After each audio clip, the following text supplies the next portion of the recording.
Hello আসসালামু আলাইকুম guys, কেমন আছো তোমরা? আশা করি তোমরা সবাই অনেক ভালো আছো। তো আমি আল্লাহ তাআলার রহমতে অনেক ভালো আছি। তো পরিবারের অবহেলা গল্পের সিজন 2 এর পার্ট 3 নিয়ে এসে পড়ছি। চলো বেশি কথা না পারিয়ে গল্পে যাওয়া যাক।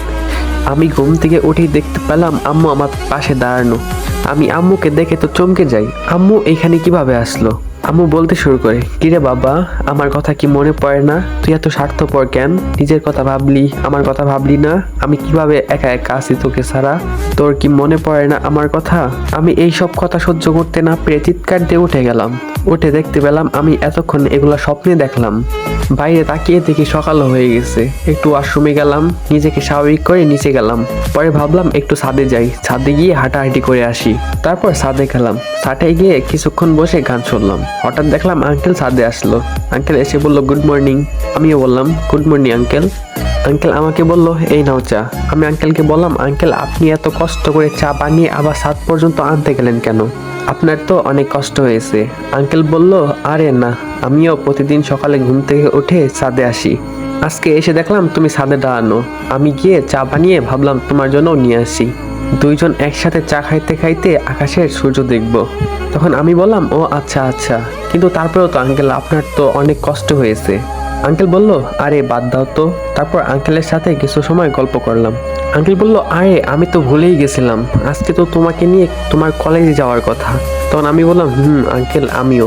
তখন আঙ্কেল বলল, আচ্ছা ঠিক আছে, তুমি নিচে গিয়ে রেডি হও, আমিও যাই, তারপর তোমার কলেজে যাব। আঙ্কেল কথাটা বলেই নিচের দিকে হাঁটা শুরু করলো। আমিও আঙ্কেলের পিছনে পিছনে যেতে লাগলাম। তারপর আমি আমার রুমে চলে গেলাম। রেডি হয়ে কিছুক্ষণ পর নিচে আসলাম। দেখলাম আঙ্কেল আমার জন্য খাবার টেবিলে খাবার বেড়ে অপেক্ষা করতেছে। আমি গিয়ে আঙ্কেলের পাশের সিটে বসলাম। তারপর দুইজন মিলে খেলাম। এবার কলেজের উদ্দেশ্যে বেরিয়ে গেলাম। বের হওয়ার প্রায় 1 ঘন্টা পর আমরা কলেজে পৌঁছে গেলাম। তারপর আঙ্কেলের সাথে আমরা প্রিন্সিপাল স্যারের কেবিনে গেলাম। আমি গিয়ে প্রিন্সিপাল স্যারকে সালাম দিলাম এবং রুমে ঢোকার পারমিশন চাইলাম। স্যার পারমিশন দিল। আমি আর আঙ্কেল ঢুকে গেলাম। প্রিন্সিপাল স্যার আঙ্কেলকে দেখে তো একদম হাঁ করে তাকিয়ে আছে। তারপর আঙ্কেল বলল, কি হলো, তুই আমার দিকে এইভাবে তাকিয়ে আছিস কেন? তখন প্রিন্সিপাল স্যার বলল, আরে তুই এখানে, আর তুই লিমনের সাথে কি করিস? আর লিমনই বা তোর সাথে এখানে আসলো কিভাবে? তখন আঙ্কেল বলল, বুঝবি কি, সবে তো আল্লাহ তাআলা লীলা খেলা। আমি লিমনকে একটা নদীর পাড়ে অজ্ঞান অবস্থায় পেয়েছি। ও এতদিন অনেক অসুস্থ ছিল, এখন ও সুস্থ হয়েছে, তাই ওকে ওর কলেজে নিয়ে আসলাম। আর কলেজে আসার পর দেখলাম দরজার সামনে তোর নাম দেওয়া। তারপর তোর দিকে তাকিয়ে দেখি তুই আমার সেই পুরনো বন্ধু নজরুল। তখন প্রিন্সিপাল স্যার বলল, রে, তোর সাথে অনেকদিন পর দেখা হলো। তুই বিদেশ থেকে কবে আসলি? তখন আঙ্কেল বলল, এই তো 6 মাস 15 দিনের মতন হবে। চলে যাইতাম, কিন্তু এই লিমন অসুস্থ ছিল, তাই ওর কারণে আর যাওয়া হয় নাই। আমি লিমনের সবকিছু ঠিকঠাক করে দিয়ে আবার বিদেশে চলে যাব। তখন আমি দুইজনকে জিজ্ঞেস করলাম, তার মানে আপনারা দুইজন বন্ধু? তখন আঙ্কেল বলল, আমরা দুইজন ছোটবেলার থেকেই বন্ধু। আমি ওর সাথে কথা বলে সব ক্লিয়ার করে যাচ্ছি। তুমি এই কলেজেই পড়বা, তোমার আর কোনো সমস্যা হবে না। নজরুল, লিমন কিন্তু ওর পরিবার ছাড়া সবসময় এখানে থাকবে, তুই কিন্তু ওর খেয়াল রাখবি। তুই দেখবি যাতে ওর পরিবার কোনোভাবেই ওর ওপর অধিকার খাটাতে না আসে। তখন নজরুল স্যার বলল, আমি সব কিছু দেখবো, তুই টেনশন করিস না। ও ওইখানে ওর মতনই চলবে, কেউ ওকে আটকাবে না। আমি সবসময় ওর সাথে থাকবো। তখন আঙ্কেল বলল, আচ্ছা ভাই, তুই আমাকে একটু নিশ্চিত করলি, না হয় আমি অনেক টেনশনে থাকতাম। তখন নজরুল স্যার বলল, আরে তুই চিন্তা করিস না তো, ওর পাশে আমি সবসময়ই আছি। আর লিমন, তোমার যখন যা প্রয়োজন, কোনো সমস্যা হলে অবশ্যই আগে আমাকে জানাবা। তখন আমি বললাম, জি স্যার।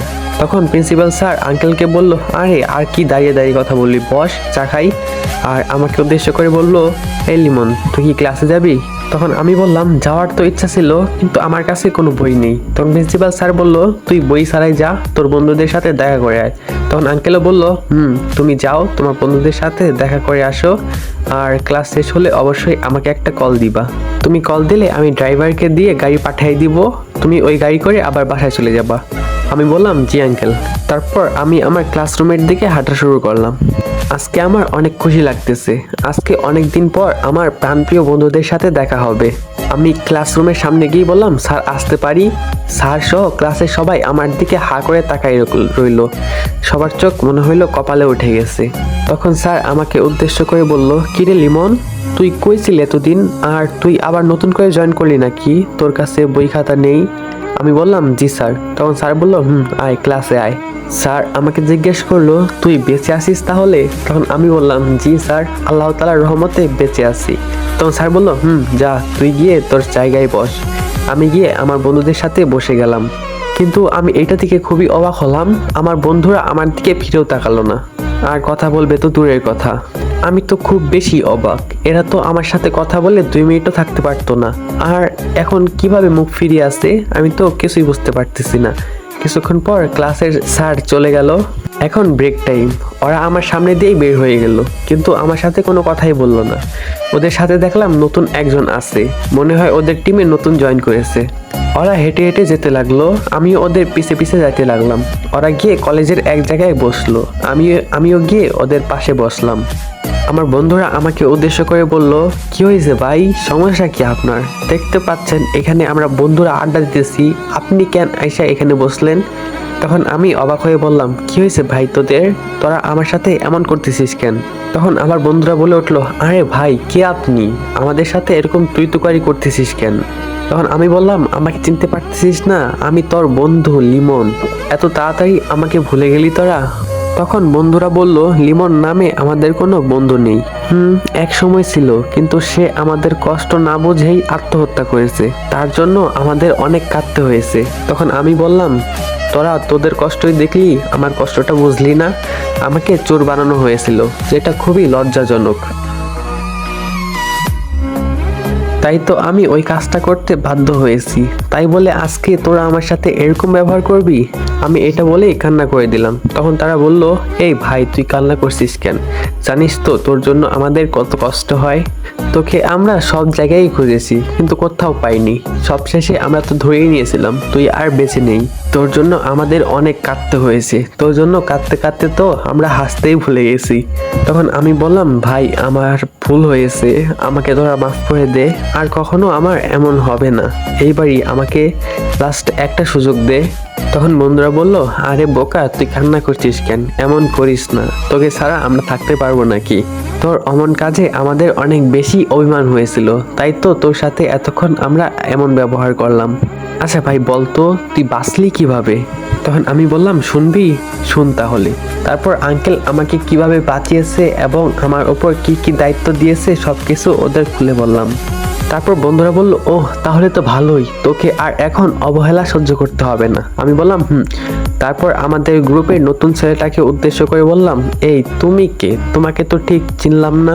তখন পাশ থেকে সিয়াম বলল, আরে ও রুদ্র, তুই চলে যাওয়ার কিছুদিন পর আমাদের কলেজে ভর্তি হয় এবং আমাদের সাথে বন্ধুত্ব করে, এবং ও তোর সম্পর্কে সব কিছুই জানে। তারপরে আমি বললাম, ও আচ্ছা আচ্ছা, ও তোদের বন্ধু মানে তো আমারও বন্ধু। তখন রুদ্র বলল, বন্ধু, আর আমাকে তুমি করে বললে চলবে না, আমাকে তুই করে রাখতে হবে। তখন আমি বললাম, আচ্ছা ঠিক আছে। তখনই আবার বেল পড়লো, আবার ক্লাস শুরু হবে। আমরা সবাই উঠে ক্লাসরুমের দিকে যেতে লাগলাম।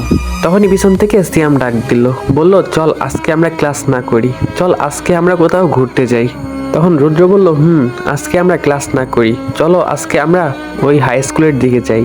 কালকে রাত্রে ফেসবুকে একটা মেয়ের সাথে কথা হয়েছে, ও ওই স্কুলেই পড়ে, ওর সাথে দেখা করে আসি, যদি মেয়েটাকে আমার পছন্দ হয় তাহলে মেয়েটার সাথে রিলেশনে যাব। তখন আমি বললাম, যেতে পারি, কিন্তু যাওয়ার পর আমাদের ট্রিট দিতে হবে। তখন রুদ্র বলল, অবশ্যই দিব। তখন রুদ্র বলল, অবশ্যই দিব, রিলেশন হলে অবশ্যই তোদের ট্রিট দিব, চল আমরা সবাই মিলে স্কুলের সামনে যাব, কিন্তু মেয়েটার সামনে আমি একাই যাব, তোরা সবাই দূর থেকে দাঁড়িয়ে দাঁড়িয়ে দেখবি, যদি ও তোদের দেখে তাহলে ও সমস্যা করবে, আর আজকে ওকে আমি প্রপোজ করব না, জাস্ট দেখে আসব, যদি পছন্দ হয় তাহলে পরের বার প্রপোজ করে দিব। তারপর তারা রিক্সা নিয়ে স্কুলের দিকে যেতে লাগলো। আমি ওদের সাথে যাচ্ছি আর একটা কথাই ভাবতেছি, ওরা যেই স্কুলের নাম বললো ওই স্কুলে তো শিফাও পড়াশোনা করে, যদি কোনোভাবে শিফা আমাকে দেখে ফেলে তাহলে কি হবে? আমি ওদেরকে হঠাৎ বললাম, রিক্সা থামা, আমি যাব না। তখন ওরা বলল, কেন যাবি না, কি হয়েছে তোর? তখন আমি বললাম, আরে ভাই শিফাও তো এই স্কুলে পড়ে, যদি আমাকে দেখে ফেলে তখন কি হবে? তখন ওরা বলল, আরে না দেখবে না, এমনিতেও আমরা তো দূরে দাঁড়িয়ে দেখবো, কোনোভাবেই দেখবে না, চল কিচ্ছু হবে না। তারপর আমরা সবাই মিলে স্কুলের সামনে গিয়ে পৌঁছালাম। রুদ্র গেটের সামনে গেল আর আমরা দূরে দাঁড়িয়ে আছি। গেটের সামনে দিয়ে একটা মেয়ে বের হলো, আর মেয়েকে দেখে তো আমার মাথায় রক্ত উঠে গেল। এই আমি কাকে দেখছি এখানে? আর আমার বন্ধুরা তো অবাক মেয়েটাকে দেখে। আরে এ তো ঋতু, যে আমাকে চোর বানিয়ে আজকে বাসা থেকে বের করে দিয়েছে। হ্যালো আসসালামু আলাইকুম গাইস, এই পার্ট এই পর্যন্তই। তো গাইস এই পার্টটা দিতে একটু লেট হইয়া গেছে, তো পরের পার্টগুলো আর লেট হবে না। তোমরা পাশে থাকো, ভিডিওটা লাইক দিয়া, আর চ্যানেলটা যদি সাবস্ক্রাইব করা না থাকে তাহলে অবশ্যই সাবস্ক্রাইব করে দিবা। আল্লাহ হাফেজ, দেখা হচ্ছে পরবর্তী পার্টে।